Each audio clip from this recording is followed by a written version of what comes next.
rebuilding. The catastrophic failure, a new start, physically, mentally, our careers, our businesses. Step back, first step, next step. The driver in me just wants to get it done tomorrow. We'll do this, do that, let's move this, where are we at with this? You build some confidence, build some self-esteem, start to feel better about yourself. The Silverback Blueprint Podcast, a show for men over 40 who focus on getting stronger, staying motivated, building discipline, creating a community, and becoming truly happy. Hey guys, welcome to episode 75 of the Silverback Blueprint Podcast. Today I want to talk about no more fear. Fear is a very complicated and I think sometimes at the same time a simple concept, and I think that's what makes it so intriguing. Fear, false evidence appearing real or whatever. We'll read into things much more than they're really there based on what we're carrying around inside, the scripts, the emotions, the fucked up junk that we have to deal with. Filters a lot of what we perceive as being something eminently fearful or stressful or intimidating, I guess is a word to use. I was doing some reading. Find I'm reading a lot more lately, which is good, and I'm really back into the swing of journaling every day, which is pretty cool. We're coming; these podcasts are hitting the street. We're looking probably March right now, Luke. I think March 19th. I like to guess, and he likes to be exact. So somewhere about exactly March 19th, it's coming out in March, but I'm recording this January 11th, January 12th today. So we're still like brand new into the new year. So that's been part of my thing, kind of looking back on 17, is what are one of the things that I do that help me a lot that I've kind of gotten away from or haven't been as good about it as I could have been. And journaling is definitely one of them. So my goal is to journal every day, and it's always been that goal, but I mean, sort of redouble down on those efforts. And in some of the part of the journaling I do is there's a section on reading. And as I said before, it's broken down, as a guideline into 10-minute sectors between silence, affirmation, visualization, exercise, reading, and scribing, which is a fancy word for writing. And try to put at least a minimum of 10 minutes in there. And sometimes it goes longer. Sometimes a section, if you just sort of go on, you get caught into a tangent or a flow, it'll go further. Sometimes when you're reading, for example, if you're at a really good part, you don't want to put it down. Or if you read something that you don't quite get or understand, you want to reread it, and you don't want to just walk away and I'll come back to that tomorrow. You'll spend a little more time on that. So it's a guideline. But in some of the reading and some of the things I've been looking at is, the subject of fear has been coming up a lot. And I think it comes up on purpose. I think it's quite the phenomenon that I believe everyone deals with. Fear isn't courage isn't the absence of fear. It's having the strength to face the fear and deal with it. And it could be a small fear. It could be, you're afraid to have this conversation with a person because it's going to turn into an argument, but it's not going to be life-threatening. It's not going to be relationship ending, but you're like, I just don't feel like going through that. So that's a version of the fear. And sometimes it's a big fear, you got deadlines coming up. You got things happening. You got rent that's due. You got payroll that's due if you're in business, maybe sales aren't going the way you want them to go. And then, you start worrying about, well, if that doesn't happen, how am I going to deal with this? And it goes from concern to fear, and it can go from concern to fear rather quickly, especially in areas where you have issues where you don't deal with very well, or issues where you've had big problems before and stuff, right? So it's really about mitigating that fear and looking at fear.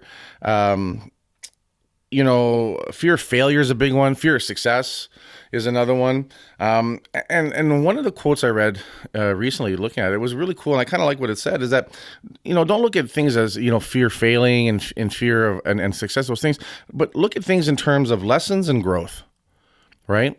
What is this? What can I learn from this? And what can I take from this so that I don't have to face it that way again? So maybe, part of the issue is, let's go to payroll. Maybe I got to sit down and take a real hard, honest look at payroll numbers. Now, in January here, we've had the minimum wage increase dramatically and a couple of big changes. And that was definitely bothering me going into, the end of 17 when it was really apparent that it was going to become a reality. So, have all kinds of things running through your head. Do I have to make cuts? Do I cut? How's it going to affect staff? How's it going to affect business? How's it going to affect service? How's it going to affect my day-to-day activity? How's it going to affect the goals and the vision and the growing the business and stuff, right? And what I did is I finally sat down and said, well, then let's just look at the numbers. So I sat down and I looked at labor numbers, and I looked at what part-time and what full-time and what was going on. And you know what? Once I sat and looked at it and started, writing things down and making some changes. So the end result is, yes, I've had to make some changes. But the moment I sat down, I looked at it and I dealt with it, right? I felt a lot better. So a lot of times facing the issue does a lot to remove the fear, right? Maybe, we're afraid that our health isn't very good, right? But we're afraid to do something about it. We're afraid to even deal with it, right? How many times do we have an issue that we have in our lives that we just sort of put on the back burner? If I don't look at it, it'll go away. Sometimes we're still 5 years old, right? If we cover our eyes, it's not there. If we don't look under the bed, it can't happen. Nothing can happen to us and stuff, right? But there's a point in time where you have to look under the bed. There's a point in time where you have to take your hands off your eyes and you have to deal with the situation. And the better you get at that, the smoother it's going to be. But it doesn't. Again, I think the big thing, and I think that's the misconception I see a lot of people, looking for, is trying to remove all fear. And you can't remove all fear. That's how we deal with it and how we face it. And things are going to come up.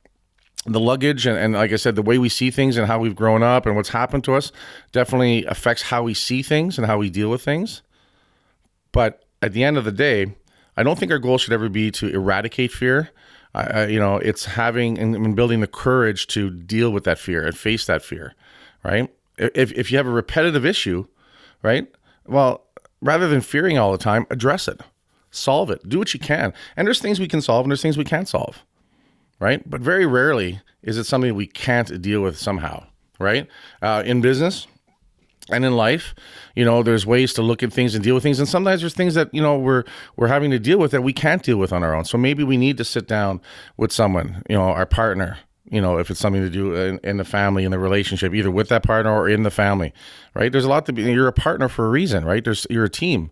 So you can sit down and have those conversations and see if together you can work on it. Or maybe the other person can help dramatically, right? In business. You've got tools at your disposal. You have an accountant, you have lawyers, you have business coaches. You have different tools, and we talked about earlier about creating your dream team, that a lot of times, and this is something I've done near the end of 2017, as I sat down with my lawyer and my accountant and said, guys, let's meet regularly. There's some things I want to deal with. There's some issues I have that I want resolved that I can't do on my own. But there's some things going forward I want to do, but I can't do them on my own, right? So using them as part of my tool chest, right? And my teammates, it's far easier. And I'll tell you, it's done a lot to take a lot of the pressure off, right? And looking at it that way makes a big difference, right? So I think when we see fear, we run into fear, I think we need to look at it as an alert, but then sit there and say, okay, well, why am I fearing this, right? Well, I'm in a back alley and 5 large individuals are coming towards me. Well, that's a pretty healthy fear. That's a fear telling you, hey, listen, there's a good possibility there's going to be something going down here and your fight or flight wants to kick in. We don't want to get rid of fear. Now, what's a smart way to avoid that? Stop going down back alleys, right? Same thing with everything else we're doing in life. If every time you go to the mail, you don't even want to open up your credit card statements and your bills because you're so far behind on them, and that's a fear and avoidance. Well, what's the best way to deal with that? Pick one credit card and start hammering that fucker down, right? But it's about taking action. It's about facing what the issue is, right? And dealing with it. And a lot of times when we turn around and we just face the issue, right, it becomes a lot smaller than we thought it was. It becomes more manageable, right? And then there's a point in time as a responsible human, in the whole gamut of adulting, well, you have to become more responsible and you have to solve these situations. And you're not 5. You can't just turn around and run and stuff like that. You don't want to be 44 years old living in your parents' basement, right? Shit goes sideways all of a sudden and you need to do it for a few weeks, a few months to get back on your feet. That's cool. But dude, we know guys, right? Never left. Their parents' basement has been their palace and stuff like that, right? And that kind of thing. I mean, that's. I don't think we could face fear any less than going that way and stuff, right? And I have one guy I was talking to that I know him for a long, long time, and he's always going to do stuff, and he's always going to do that. But dude has not left his parents' house, right? He's not a bad guy, but he's scared. But you know what? His parents babied him all the way from being little to all the way to where he is now. So he hasn't had to face things. Now he doesn't have the tools to do it, but he doesn't have the fortitude to create those tools, right? Because it's in the adversity and in the challenges and dealing with the fear that we hone our tools and we strengthen our skills, right? And we become better. But if we're never thrown out there, if we're never, left outside to deal with it, how can we ever develop those skills? Why will we ever develop those skills, right? And then the problem is, what happens to this guy when his parents do finally get too old and have to go into a home or they die or whatever, right? What's he going to be, 55, 60, and not know how to fend for himself, right? That's crazy. And I'll tell you right now, when I have conversations with this guy, he may be saying one thing, but deep down, he fucking knows. He knows he's shit in the bed and he's not prepared. And I'll tell you right now, he doesn't like it. But I also think there's a point in time too where, you know what, when you have to hustle to eat and you have to hustle to pay rent and you have to hustle to support your family, you go out there and you hustle. If it's given to you all the time, right? If you're not taught how to hunt and fish, why would you ever hunt and fish, right? It just doesn't make sense. So that, I think, trying to protect our loved ones from the elements and life and stuff doesn't help them in the long run, right? We need to, I've always felt this, as parents, we need to slowly introduce the outside world to our children so they can face some of those fears and trepidations and deal with them, but do it at an age where, they're still close enough that if something goes wrong, there's some support. And as they get a little more brave, they step a little further out onto that, that plank or whatever, right?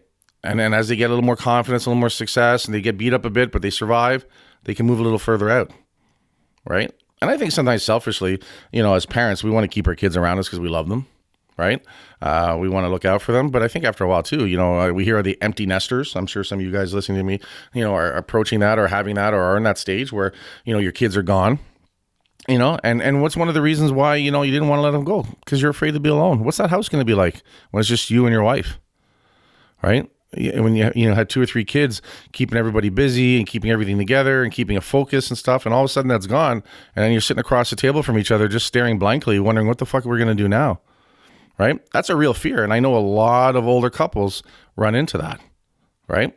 So again, it's fear. Fear will manifest in all kinds of levels to all different degrees, and at the end of the day, right, we need to challenge fear. We need to get better at sparring with it. We're going to get our asses kicked sometimes, but more often than not, we're going to start winning. And we're going to start being better at it, and we're going to feel better about ourselves, and we're going to understand that fear is always just around the corner, right? But how big it becomes is totally up to us. Guys, that's all I got to say that for now. Head on over, I know something's wrong with my English today. Head on over to iTunes.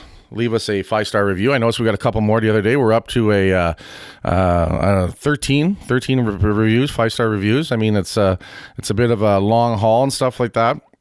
So for those of you that left us a review, I really want to say thanks a lot. It really helps. It gives us an indication that we're on the right track. At the end of the day, I want to see this podcast reach more guys, help more guys. Now weekly I'm getting messages of guys saying that they're listening to the show. They're liking stuff. They're asking me questions, and all in all, they're giving us some really good feedback. So it gives us direction and lets us know that we're doing some good out there. And at the end of the day, that's really what I want to do with this, right? Head on over to hostilegear.com. Use the code Silverback, get 20% off anything we sell. We're still in hoodie weather, and even when this comes out in March, it's going to be hoodie weather. So we've got some rockin' hoodies, some new models coming out. We've got our Work Hard Motherfucker banner that's doing very well. There's talk of a t-shirt. There's talk of a bumper sticker. That's usually just the voices in my head right now, but there is talk. There is chatter about it. And so keep an eye on that. There'll be some cool stuff going down. And once again, guys, thanks a lot for listening to the podcast, and I'll talk to you guys later.